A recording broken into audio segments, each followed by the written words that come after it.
இந்த மாதிரி படங்கள் வெற்றி பெறணும்னா தமிழக முதல்வர் அந்த சினிமா உலகத்துல இன்னும் கொஞ்சம் நல்லது பண்ணணும். 300 கோடியில தயாரிக்கிற படத்துக்கும் டிக்கெட் விலை 100, 150. ஆனா இந்த ஒரு 5 கோடி 3 கோடியில தயாரிக்கிற படமும் டிக்கெட் விலை தியேட்டர்ல 100, 50, 150னா ஏழை மக்கள் எப்படி படம் பார்ப்பாங்க? இந்த மாதிரி படங்கள் வெற்றி பெறணும்னா ஒரு 60 ரூபா, 80 ரூபா, 100 ரூபா. தமிழக முதல்வர் பல நல்ல காரியம் பண்ணிட்டு இருக்கார். மிக சிறப்பா தமிழகத்தை ஆட்சி பண்ணிட்டு இருக்கார். ஆனா சினிமா உலகத்துல இன்னும் கொஞ்சம் நல்லது பண்ணணும்.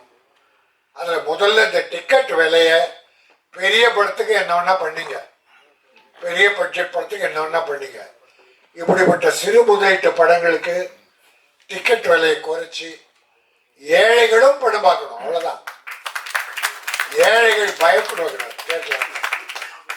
அவங்க எளிய முறையில 60 ரூபா, 80 ரூபா, 100 ரூபா, அதை விட குறைச்சும் பண்ண முடியாது டிக்கெட்.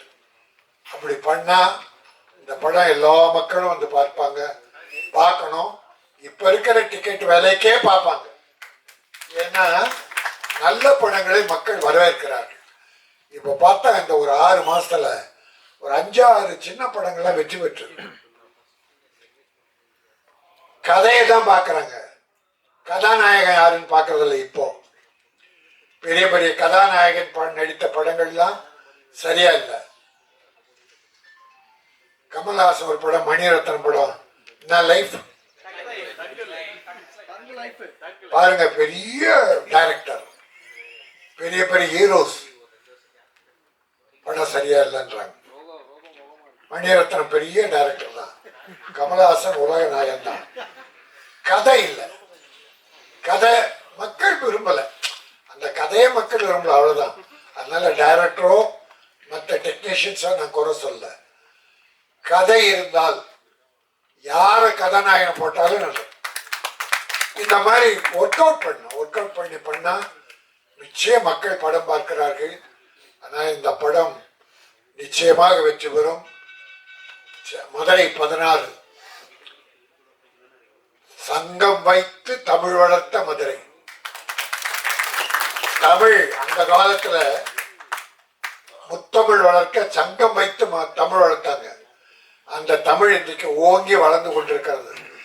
அந்த மதுரையிலே உருவான இந்த படம் மதுரை 16 முத்தமிழ் போல் எத்திசையிலும் தமிழர் கழகங்கள்லாம் வெற்றி கொடி நாட்டும்.